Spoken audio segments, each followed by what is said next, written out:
નમસ્કાર દર્શક મિત્રો, આપ જોઈ રહ્યા છો નિર્માણ ન્યૂઝ ને હું ધ્રુવી ત્રિવેદી આપ સૌનું સ્વાગત કરું છું। સમાચાર પર સૌપ્રથમ વિગતવાર નજર કરીએ તો પશ્ચિમ બંગાળમાં રવિવારે કોલકાતા પોલીસ કમિશનરની પૂછપરછ કરવા માટે ગયેલી સીબીઆઈની ટીમને રાજ્ય પોલીસ દ્વારા કસ્ટડીમાં લઈ લેવામાં આવી હતી। ત્યારબાદથી જ રાષ્ટ્રીય તપાસ એજન્સી સીબીઆઈ રાજ્યમાં અસમંજસની સ્થિતિમાં છે। કોલકાતા પોલીસ અને સીબીઆઈ આમને સામને આવી ગયા છે। સીબીઆઈની એક ટીમ પોલીસ કમિશનર રાજીવ કુમારની પૂછતાછ કરવા માટે તેમના ઘરે પહોંચી હતી। સ્થળ પર કોલકાતા પોલીસના 2 ડેપ્યુટી કમિશનર પણ હાજર હતા। કોલકાતા પોલીસ અધિકારી સીબીઆઈની ટીમને કોર્ટનો વોરંટ બતાવવાની માંગ કરી હતી। તેમ છતાં સીબીઆઈ અધિકારીએ જ્યારે પોલીસ કમિશનર રાજીવ કુમારના ઘરમાં જવાનો પ્રયત્ન કર્યો ત્યારે ત્યાં હાજર પોલીસ કર્મચારી સાથે હાથાપાઈ શરૂ થઈ ગઈ હતી।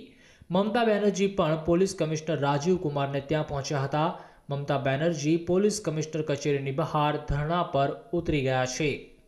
બ્યુરો રિપોર્ટ, નિર્માણ ન્યૂઝ।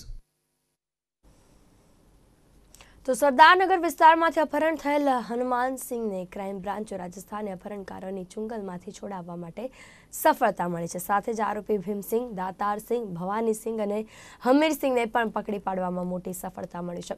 હનુમાનસિંહ રાબેતા મુજબ પોતાની દુકાન બંધ કરી ઘર તરફ જતા હતા ત્યારે કારમાં આરોપીઓ અપહરણ કરી રાજસ્થાન તરફ જતા રહ્યા હતા, જ્યાં અપહરણકારોએ હનુમાનસિંહને બંધક બનાવી તેમના પાર્ટનર સાથે 25 લાખની માંગ કરી, જે રકમ સાથે ક્રાઇમ બ્રાન્ચ ચારે આરોપીની ધરપકડ કરી વધુ તપાસ હાથ ધરી છે। આમ અપહરણકારોને તેઓના 20 લાખ રૂપિયા મળી જતા આશરે 1.5 કલાક બાદ તેમને ઉદયપુરની અંદર ચોરાહા પાસે, પારસ ચોરાહા પાસે એમને છોડી દીધેલા હતા।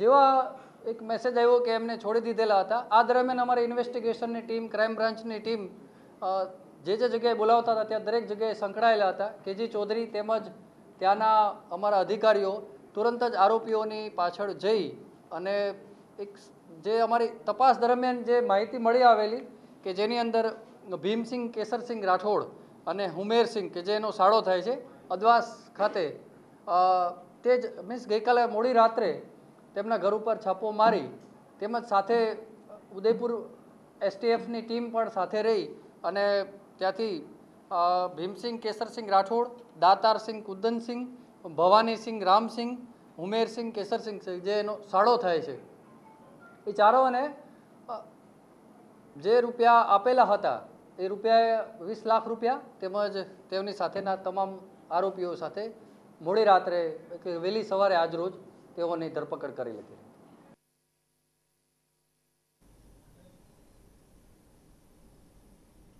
તો ભાવનગરના ઘોઘા તાલુકાના 12 ગામોના ખેડૂતો દ્વારા જીપીસીએલ કંપની સામે જમીન સંપાદન મામલેની લડત આજે સવા વર્ષ કરતાં વધુ સમયથી ચાલી રહી છે, જેમાં અનેક પ્રકારે વિરોધાત્મક કાર્યક્રમ આપ્યા બાદ પણ તંત્ર દ્વારા કોઈ હકારાત્મક અભિગમ ના મળતા હોયદડ ખાતે 3 ખેડૂતો દ્વારા અનશન શરૂ કરવામાં આવ્યું છે। અનશનના 5મા દિવસે 26 ગામોના સરપંચો અને ગામના લોકો સમર્થનમાં જોડાયા હતા।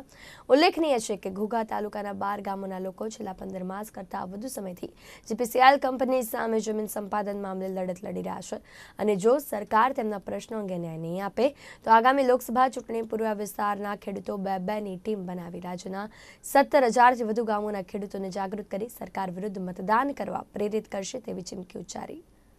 અમારા 12 ગામની જમીન 1996-97માં જ્યારે સંપાદન થયેલી અને એ પછી જે હેતુ માટે સંપાદન થઈ તે હેતુ અત્યાર સુધી સિદ્ધ નથી થયો, એટલે એટલા માટે 1/1/14ના રોજ આ સંપાદન થયેલી જમીન ખરેખર નીલ ગણી શકાય, એને ફરીવાર સંપાદન કરવાની જોગવાઈ છે।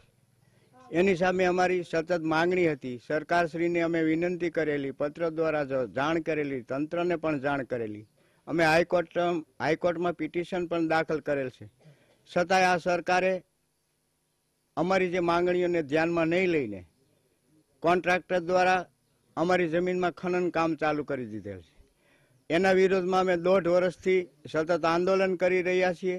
નિર્ભર તંત્રને અમારા ખેડૂતની વાત સંભળાતી નથી। 100% મેં અમારું ખુલ્લું સમર્થન જાહેર કર્યું છે અને અમને ચોથા દિવસે ઘોઘા તાલુકા કોંગ્રેસ સમિતિના પ્રમુખ રેવતસિંહ દ્વારા જાણ કરવામાં આવેલી કે તમારે ઉપવાસ છાવણીની મુલાકાત લેવાની છે। મેં ઘોઘા તાલુકાના તમામ સરપંચ વતી મેં બધાને ફોન ઉપર જાણ કરેલી, તેને પણ જાણ કરેલી અને અમે અત્યારે ઘોઘા તાલુકાના અંદાજિત 26 સરપંચો હાજર છીએ અને ઉપર સાવણીની અંદર જ હું મારું લાઈવ વક્તવ્ય આપી રહ્યો છું અને એની અંદર અમારું ખુલ્લું સમર્થન છે કે જે સરકારે આ 12 ગામો માટે જે ન્યાય મેળવવાની વાત કરે છે અને જે અન્યાય થઈ રહ્યો છે એને અમારા 26 ગામના સરપંચો મેં આજે લેટર પેડ સાથે એને સમર્થન આપીએ છીએ.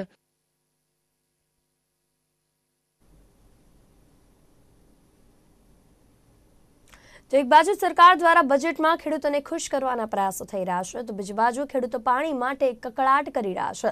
ભાવનગર જિલ્લાના તળાજા અને મહુવાના ખેડૂતોને તાકીદે શેત્રુંજી ડેમમાંથી પિયત માટે પાણી આપવાની માંગ ઉઠી છે.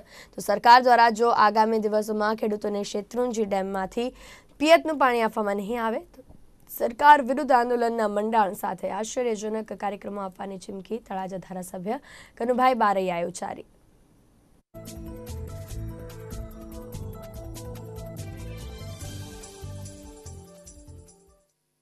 વર્ષોથી આ વાતો માત્ર વાતો જ ચાલી રહી છે, પરંતુ તંત્ર દ્વારા છેલ્લી પરિસ્થિતિ મુજબ લાઇટનું બાનું કાઢવામાં આવતું હતું. એ લાઇટ પણ આવતી 8 તારીખ સુધીમાં કમ્પ્લીટ થઈ જવાનું છે.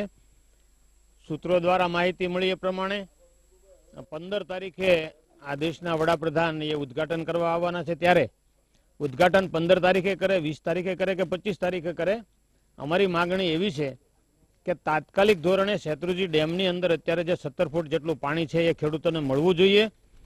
આવતી 15 કે 20 તારીખ પછી પાણી આપે તો એ પાણી ખેડૂતોને કોઈ કામનું રહેવાનું નથી. ત્યારે આવતા દિવસોમાં તાત્કાલિક ધોરણે પાણી છોડવામાં નહીં આવે તો સમગ્ર તળાજા અને પાલીતાણાના ખેડૂતો દ્વારા ઉગ્ર આંદોલન અને અલગ અલગ પ્રકારના આશ્ચર્યજનક પ્રોગ્રામો આપવામાં આવશે.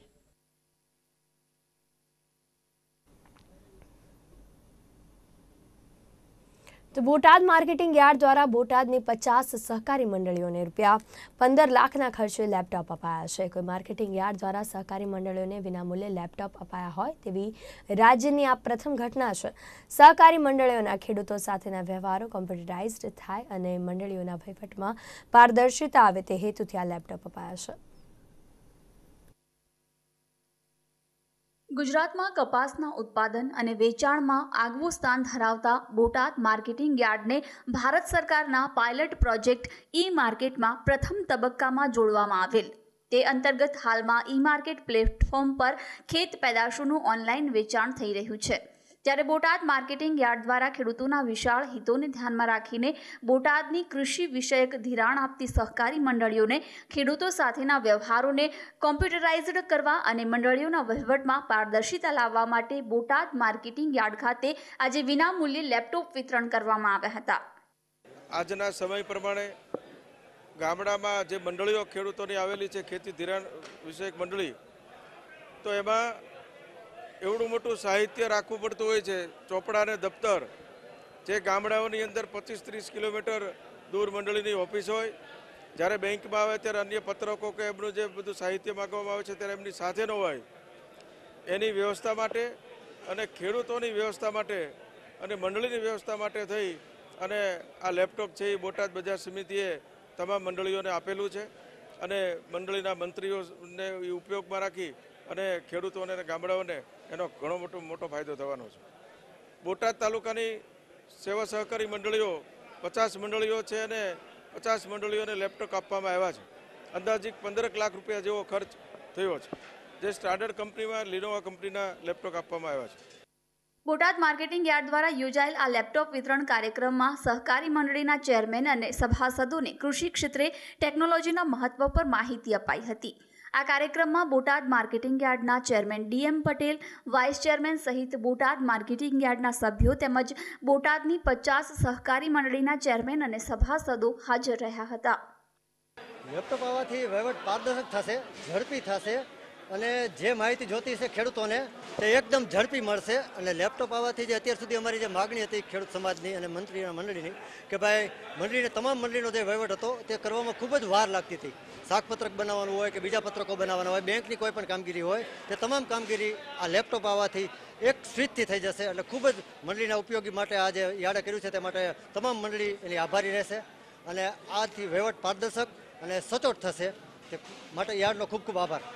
આજના યુગમાં જે સેવા સહકારી મંડળી જે પોતાની આર્થિક સદ્ધરતા ન હોવાથી અને ઘણી મુશ્કેલીઓ પડતી જે આજના માર્કેટિંગ યાર્ડ તરફથી લેપટોપનું વિતરણ કરવામાં આવ્યું તો તાલુકાનો અને સેવા સહકારી મંડળીનો ઝડપી એટલો બધો વિકાસ થશે કે જે સેવા સહકારી મંડળીને જે મુશ્કેલીઓ મંત્રીઓને પડતી તે ખૂબ અને ખૂબ યાર્ડનો અને ચેરમેન શ્રીનો આજના તકે આ સેવા સહકારીના મંડળીના મંત્રી વતી હું ખૂબ ખૂબ આભાર વ્યક્ત કરું છું.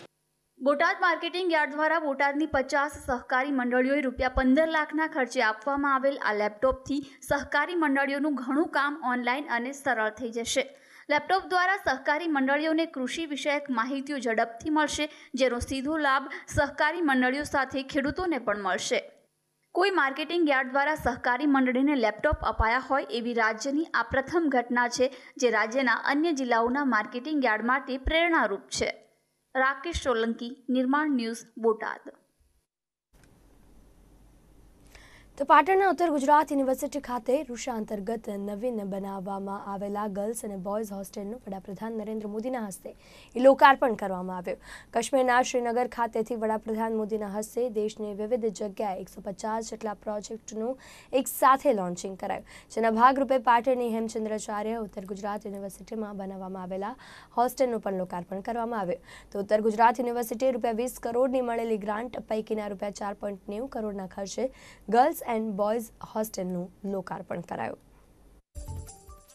રૂષા અંતર્ગત ભારત સરકાર દ્વારા 20 કરોડની જે નાણાકીય સહાય આ યુનિવર્સિટીને આપવામાં આવેલી તે પૈકી ₹4.90 કરોડના ખર્ચે 2 હોસ્ટેલ્સનો આજે લોકાર્પણ કરવામાં આવ્યું છે. શ્રીનગરથી માનનીય વડાપ્રધાન શ્રી નરેન્દ્રભાઈએ આ બંને હોસ્ટેલોને ખુલ્લી મૂકી છે.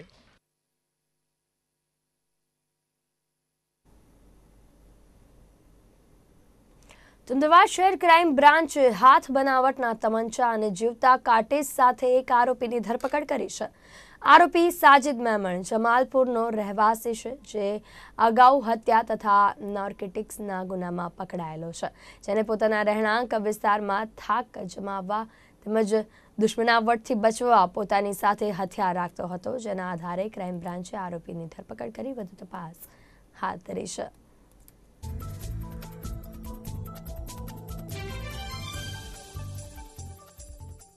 દેશી હાથ બનાવટના તમંચા ₹3000 તેમજ 10 નંગ જીવતા કારતૂસ સાથે તેઓને પકડી પાડેલ છે. તેને પૂછતા કે ભાઈ તે આ હથિયાર કેમ પોતાની પાસે રાખ્યું છે, તો એણે કીધું કે એની પોતાને જ મહોલ્લામાં અગાઉ આ વ્યક્તિ મર્ડર તેમજ નાર્કોટિક્સ તેમજ મારામારીના ગુનાઓમાં સંકળાયેલો હોય અને મહોલ્લાની અંદર દુશ્મનાવટ વધી જવાના કારણે પોતાના સ્વરક્ષણ માટેનું આ હથિયાર તેણે એના ઓળખીતા ફૂલ અલી બાબા ફકીર પાસેથી મંગાવેલ હતું અને તેની પાસેથી લીધેલું હતું. હાલ એની ફૂલી બાબા ફકીર ક્યાંનો રહેવાસી છે અને એની અમે તપાસ કરી રહ્યા છીએ.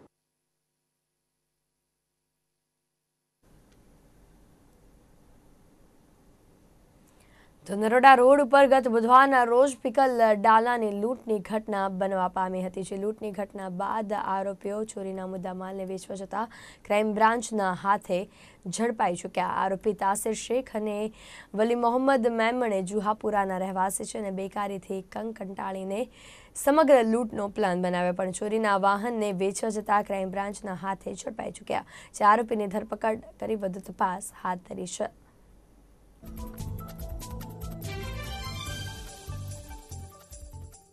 અને ચોક્કસ બાતમીના આધારે એક તાસીર ઇબ્રાહીમ શેખ તેમજ વલી મોહમ્મદ સિદ્દીક મેમણ નાઓને અમે ધરપકડ કરેલ છે અને આરોપી પાસેથી લૂંટમાં ગયેલ પિકઅપ વાન, જેની કિંમત આશરે ₹2 લાખની છે, તેઓને પણ મુદ્દામાલ કબજે કરેલ છે.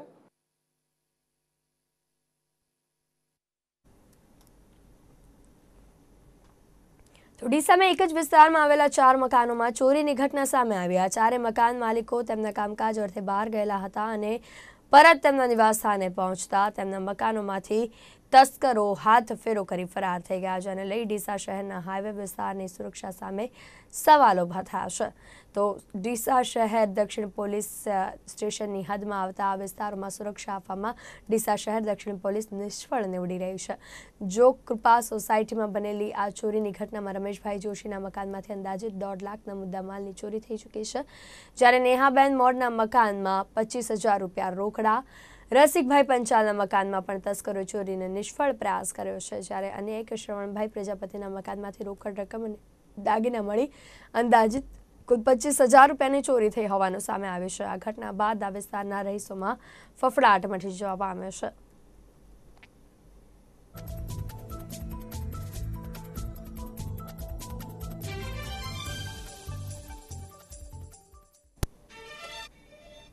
તો જૂનાગઢ જિલ્લામાં સામૂહિક આત્મહત્યાનો કિસ્સો સામે આવ્યો છે. વિસાવદરમાં એક માતાએ પોતાના 4 બાળકો સાથે કૂવામાં ઝંપલાવ્યું હતું, જેમાં 2 બાળકોના મોત નીપજ્યા હતા. ત્યારે માતા અને અનેક બાળકની શોધખોળ ચાલુ છે.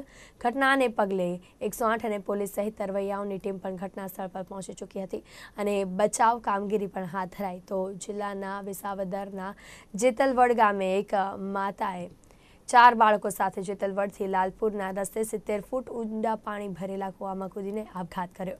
ઘર કંકાસના કારણે પરિણીતાએ પોતાના બાળકોને જીવન ટૂંકાવવાનું કારણ જાણવા મળ્યું હતું. જોકે ઘટનાને પગલે ગ્રામજનોમાં દુઃખની લાગણી જોવા મળી.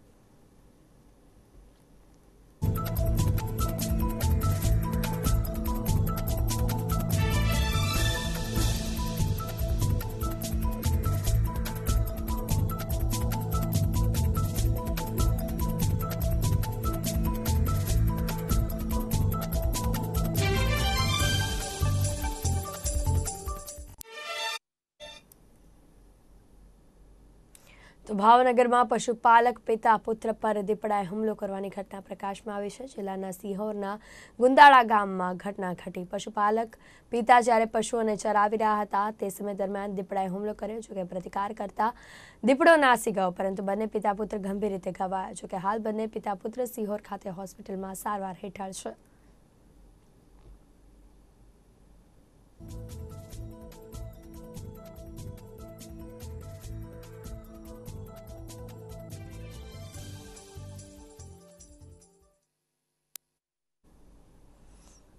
તો 2019 લોકસભાની ચૂંટણી નજીક આવી રહી છે, ત્યારે ભાજપ દ્વારા ગાંધીનગર ખાતે શક્તિ કેન્દ્ર સંમેલનનું આયોજન કરવામાં આવ્યું. આ સંમેલનમાં મુખ્યપ્રધાન વિજય રૂપાણી હાજર રહ્યા, તેમજ ભાજપ પ્રદેશ પ્રમુખ જીતુ વાઘાણી સહિત અનેક દિગ્ગજો પણ ઉપસ્થિત રહ્યા.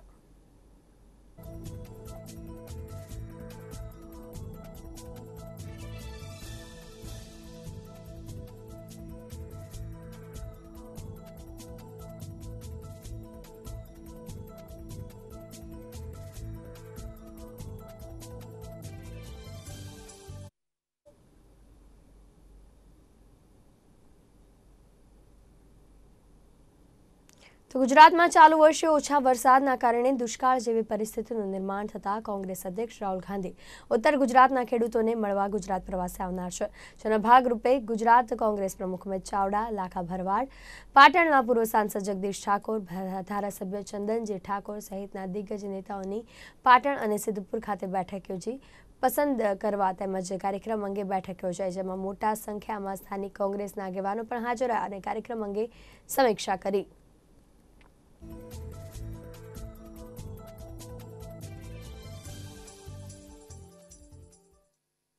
સમગ્ર ઉત્તર ગુજરાત ને સૌરાષ્ટ્રમાં અછતની પરિસ્થિતિ છે અને આ ભાજપના શાસનમાં ખેડૂતોની હાલત દયનીય છે. દિવસે દિવસે ખેડૂતો આર્થિક પાયમાલીને કારણે આત્મહત્યા કરવા માટે મજબૂર બન્યા છે. પીવાના પાણીની સમસ્યાઓ છે, પશુઓને ઘાસચારાની સમસ્યા છે, લોકો હિજરત કરી રહ્યા છે અને સમગ્ર ગુજરાતમાં ખેડૂત પાક વીમાથી લઈને ઉત્પાદનના પૂરતા ભાવ, વીજળી, પાણી અને અનેક પ્રશ્નોને લઈને વારંવાર સરકાર સામે આંદોલન કરે છે, પણ સરકાર બિલકુલ બિનસંવેદન રીતે વળતીને ખેડૂતોની મદદે નથી આવતી. એવા સંજોગોમાં ગુજરાતના ખેડૂતોનો સરકાર સામે ખૂબ મોટો આક્રોશ છે અને ખેડૂતોની વેદનાને જાણવા માટે, જોવા માટે અને ખેડૂતો સાથે સંવાદ કરવા માટે રાહુલજીને અમે આમંત્રણ આપ્યું છે અને રાહુલજીએ આમંત્રણ સ્વીકાર્યું પણ છે. અને આવનારા ટૂંક સમયમાં ગુજરાતમાં રાહુલજી ખેડૂતોને મળવા માટે આવવાના છે, ત્યારે ઉત્તર ગુજરાતમાં રાહુલજી આવે એવી ઉત્તર ગુજરાતના તમામ લોકોની ખૂબ લાગણી છે.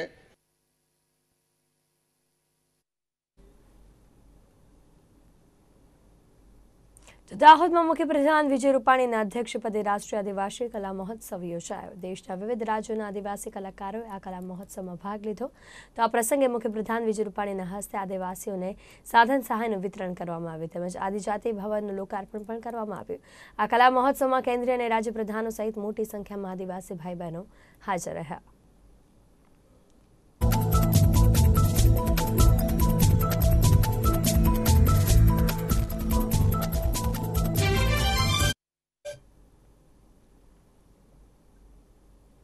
નવસારી ખાતે આદિવાસી મહિલા સંમેલન યોજાયું, જેમાં આદિવાસી મહિલાઓ દ્વારા મહારેલી અને સભાનું આયોજન કરવામાં આવ્યું. વ્યસન મુક્તિ અભિયાન હેઠળ આયોજન કરવામાં આવ્યું, જેમાં રેલી નવસારીના ગ્રીડથી લઈને લુક્સીકુઈ ગ્રાઉન્ડ ખાતે સમાપ્ત થઈ. આ મહાસંમેલન યોજાયું.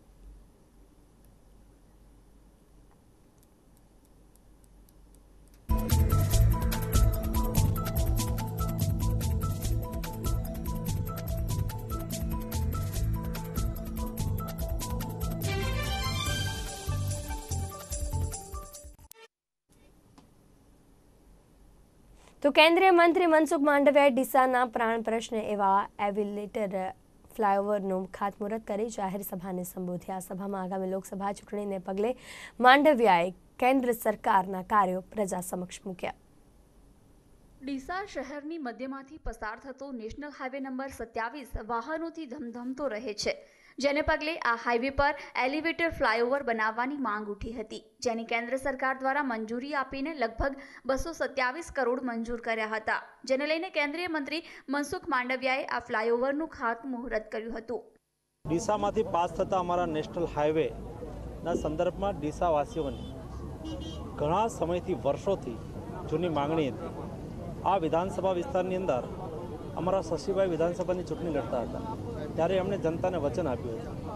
અમારા સાંસદ હરિભાઈએ પણ મને વારંવાર કહ્યું કે ડીસામાં એલિવેટેડ બ્રિજ બનાવવાની આવશ્યકતા છે.